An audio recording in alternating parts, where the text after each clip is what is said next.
All right, so this is the Dewalt 18-inch roller bag. It has the quick close zippers, which have a U-shaped zipper pull, which make them really easy to use when you're wearing gloves. The front pouch is water resistant with an IP54 rating.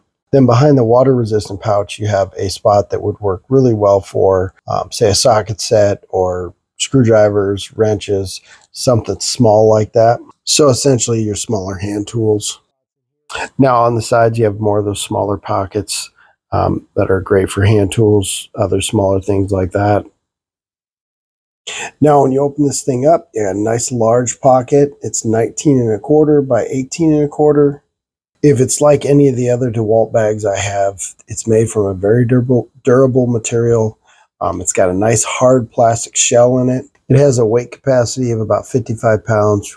This is your XR hammer drill, and honestly, this doesn't take up much room.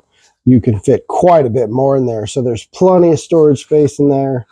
And again, a lot of pouches for organizing your tools. Got a nice retractable handle here. It'll go up pretty high here. I mean, this is a very sturdy bag. Like I said, I got a couple of DeWalt bags already. I don't have any that roll currently, so that's why I went with this one. And this, like I said, I've been very happy with the other DeWalt bags. Very solid, holds a good amount of tools. Honestly, I can't wait to start using it on a regular basis.